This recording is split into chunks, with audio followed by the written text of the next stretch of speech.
उदय सामंत यांच्या विधानसभेत आम्ही मायनस आहोत, निलेश राणे यांचं वक्तव्य. कार्यकर्ता म्हणून काल मी मागणी केली. भाजपचा पारंपरिक मतदारसंघ तो आहे. मागची काही वर्ष भाजपने ती निवडणूक साथीने लढवली. आम्हाला तो मतदारसंघ मिळावा. भाजपने मला कुडाळ मालवण संघाची जबाबदारी दिली, पण काही लोकांनी कारण नसताना मागणी केली. त्यांच्या जिल्हाध्यक्ष आणि सरचिटणीस यांनी मागणी केली होती. आमची सर्व भाजपची मतं आहेत. आम्ही त्या मतदारसंघात 10,000 मतांनी मागे आहोत. उदय सामंत पालकमंत्री आहेत. पालकमंत्री म्हणून त्यांनी जी डिलिव्हरी करायला हवी होती ती त्यांनी केली नाही. उदय सामंत यांच्या विधानसभेत आम्ही मायनस आहोत. उदय सामंत याबाबत बोलतील. ते का लीड देऊ शकले नाहीत? का मिरवणुकी उदय सामंत लीड देऊ शकले नाहीत? आम्ही रत्नागिरीकडून अपेक्षा ठेवली होती. उदय सामंत एक सिनियर लीडर आहेत, पण त्यांच्याकडून आम्हाला आकडे दिसले नाहीत. आम्ही राजापूर आणि रत्नागिरी विधानसभा आमच्याकडे यावेत. किरण सामंत हे व्यावसायिक आहेत. व्यावसायिकांवर मी का बोलावं? ते कुठल्या पदावर नाहीत. त्यांनी मागणी केली, त्यावर काहीतरी बेस लागतो. समन्वय का राखला नाही याचा अभ्यास सामंत यांनी करावा. आम्ही विजय मिळवला, पण काही गोष्टी विसरणार नाही. राणेंना माफ करण्याची सवय नाही. या निवडणुकीत किरण सामंत उद्धव ठाकरे आणि रश्मी ठाकरेंना भेटले. एकनाथ शिंदे यांना आम्ही या सर्व गोष्टी सांगणार. किरण सामंत उद्धव ठाकरेंना निवडणुकीच्या काळात का भेटले हे माहिती नाही. मी याचे पुरावे देणार आहे. सामंत जे वागले ते आम्ही विसरणार नाही. अनेक पुरावे आमच्याकडे आहेत. आम्हाला राग नाही, पण काही गोष्टी विसरणार नाही. आम्हाला रत्नागिरी आणि राजापूर हे विधानसभा हवेत, तशी मी मागणी करणार आहे.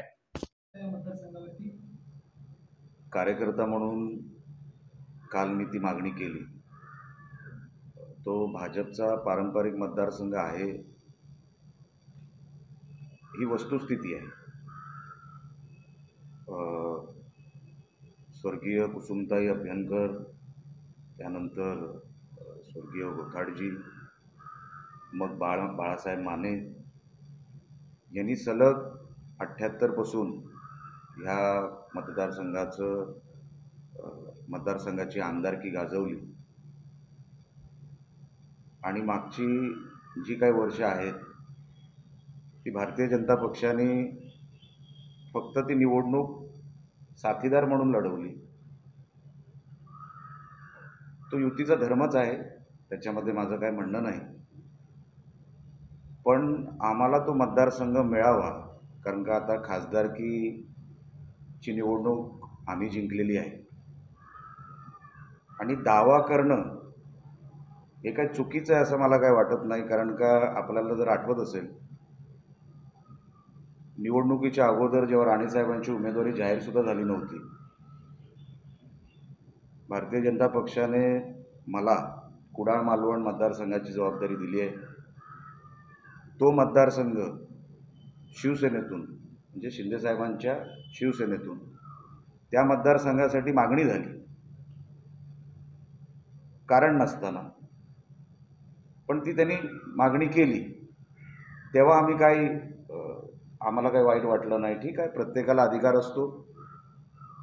त्यांचा जिल्हाध्यक्ष आणि सरचिटणीस जिल्ह्याचे त्यांनी ती मागणी केली होती. पण फक्त ती मागणी केली होती म्हणून मी मागणी करतोय असातला भाग नाही. आमची जर मतं तुम्ही बघितली, ह्यावेळेला साहेबांना काहीतरी 74,000 मतं पडली. आणि ही 74,000 मतं मी अपक्ष उभा असताना मला 41-42,000 मतं मिळाली. BJPची पारंपरिक तिथे 40-45,000 मतं आहेत.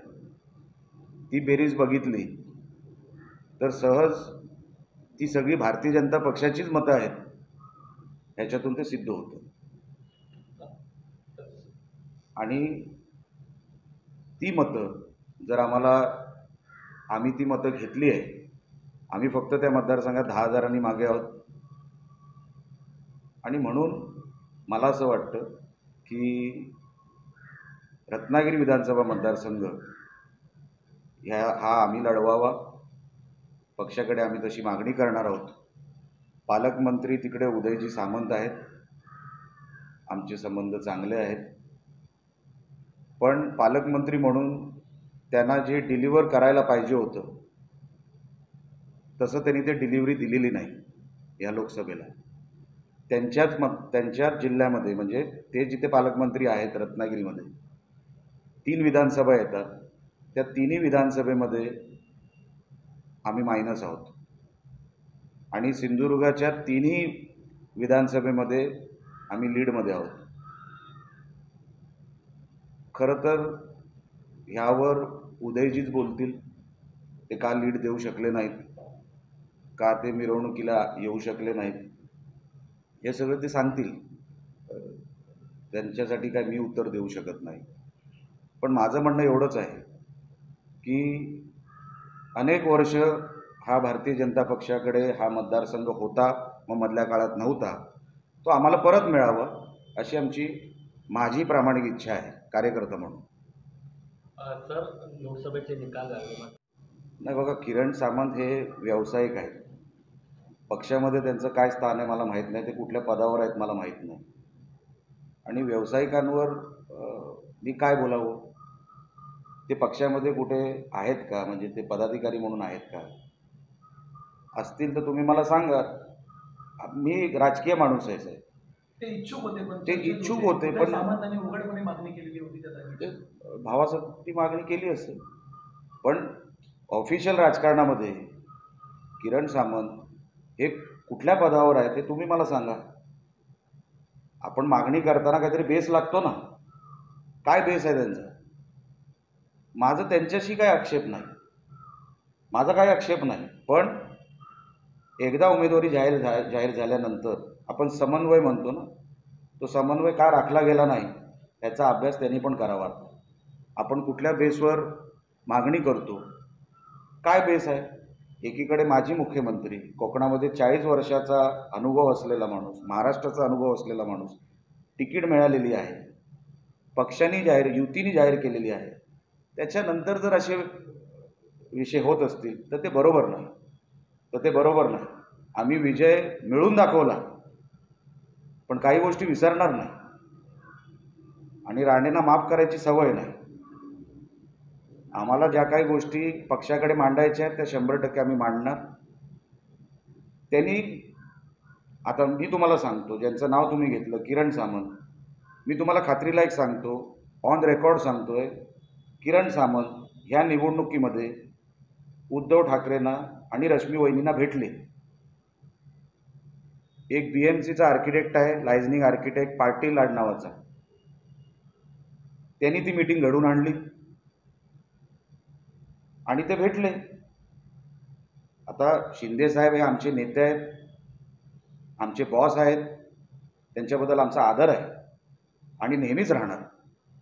पण शिंदे साहेबांनी पण पक्षामध्ये हे सगळं होतं आहे हे आम्ही त्यांनाही कधीतरी सांगणार. कारण का सगळ्या गोष्टी कळल्या पाहिजे ना. आपण एका पक्षामध्ये आहोत तर आपण इमानाने राहावं असं माझं म्हणणं आहे. ते उद्धव ठाकरेंना का भेटले निवडणुकीच्या काळात मला माहीत नाही. त्या पाटील आर्किटेक्ट आणि त्यांचे काय संबंध आहेत मला माहीत नाही. पण हे सगळं व्हायला नको होतं. आता हे सगळे पुरावे मी तुम्हाला देऊ शकतो, पण टप्प्याटप्प्याने देणार. कारण का सगळ्याच गोष्टी एका ह्याच्यामध्ये बोलून मला काही संबंध बिघडवायचे नाहीत.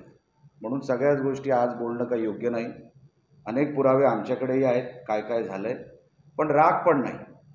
आमचे साहेब जिंकले, त्या गोष्टीचं समाधान जास्त आहे. पण काही गोष्टी विसरणार नाही एवढं मात्र खरं. आणि येणाऱ्या काळामध्ये आम्ही मागणीच आज केली आहे आणि आम्ही त्या दिशेने पावलं देखील टाकू की आम्हाला ह्या 2 सीट हव्या आहेत. कारण का त्यांच्या मागे आमची आकडेवारी आहे, मॅथमॅटिक्स आहे. म्हणून आम्हाला त्या 2 मतदारसंघावर दावा सांगावासा वाटला. नाही, हे विनायक राऊतांसारखेच फक्त बडबड करत राहिले. 10 वर्ष केलं काहीच नाही. लॉलीपॉप दाखवायचं काम केलं जनतेला. आणि राणे किती वाईट ह्याच्या पलीकडे त्यांचा अजेंडा नाही. आणि आता लोकांनाही कंटाळा आला की 10 वर्ष आपण फक्त राणे अमुक राणे. तुम्ही काय केलं हे पण जनतेला बघायचं होतं. विनायकराव दाखवू शकले नाहीत, त्यांचा पराभव झाला. वैभव नाईक दाखवू शकले नाहीत, त्यांचा आम्ही पराभव करणार येणाऱ्या निवडणुकीमध्ये. आणि खरं तर वैभव नाईक हे कुठल्या पक्षातून निवडणूक लढवतील हे देखील अजूनपर्यंत माहीत नाही. हा प्रश्न तुम्ही त्यांना विचारा की तुम्ही नेमकं कुठल्या पक्षातून निवडणूक लढवणार आहात, हे एकदा स्पष्ट होऊ दे. कारण का ते सगळीकडे दिसतात. अनेक पक्षांच्या अँटी चेंबरमध्ये वैभव नाईक दिसतात. हे कदाचित उद्धव ठाकरेंना माहीत नसेल किंवा माहिती असलं तरी आज त्यांच्यात हिंमत नाही आमदारांना काही बोलायची. कारण का उरले आहेत ते पण निघून जातील ह्या भीतीपोटी कदाचित उद्धव ठाकरे बोलत नसतील. पण कोणाकोणाच्या अँटी चेंबरमध्ये वैभव नाईक काय काय मागत असतात आपली आमदारकी सेफ करण्यासाठी. ते कुठल्या पक्षातून निवडणूक लढवतील पण ते कुठल्याही पक्षातून जरी निवडणूक लढवली, त्यांचा पराभव हा जनतेने ठरवलेला पराभव आहे, तो आम्ही करणार. आणि जे 10 वर्ष एका मतदारसंघाला ओसाड पाडायचं काम वैभव नाईकांनी केलं, आम्ही त्या मतदारसंघाला महाराष्ट्राचा 1 नंबरचा मतदारसंघ आम्ही बनवायचा प्रयत्न करणार आणि करू देखील. म्हटलं ना तुम्हाला, सिंधुदुर्गातून आम्हाला लीड चांगलं मिळालं. सिंधुदुर्गामुळे हा विजय झाला ते म्हटलं तरी काय वावगं ठरणार नाही. पण असं असताना आम्ही रत्नागिरीमधून पण अपेक्षा ठेवली होती. उदयजी एक सिनियर मंत्री आहेत. आम्हाला वाटलं त्या जिल्ह्यामध्ये त्यांची पकड मजबूत आहे, पण आकडे तसे आता दिसत नाही रत्नागिरीतून. आणि आम्हाला आता कॉन्फिडन्स आहे की आम्हाला हे मतदारसंघ मिळावे, आणि मिळाले तर आम्ही हे सगळे मतदारसंघ आम्ही जिंकू शकतो. आम्ही विजयाच्या जवळ आलेलो आहोत. हे खात्रीलायक तुम्हाला आकडेवारी पण तुम्हाला सांगू शकतो मी. आणि म्हणून पक्षाकडे माझा तो दावा राहील किंवा आमचा दावा राहील की राजापूर आणि रत्नागिरी विधानसभा ही आमच्याकडे यावी, कारण का आता खासदार पण आमचे आहेत. आणि मागच्या वेळेस 2019ला रत्नागिरीमधून फक्त एकच सीट भारतीय जनता पक्षाला मिळाली होती. मला वाटतं गुहागर मतदारसंघ मिळाला होता.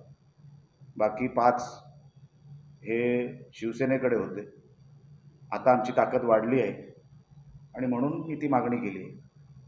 काही चर्चा सुरू आहेत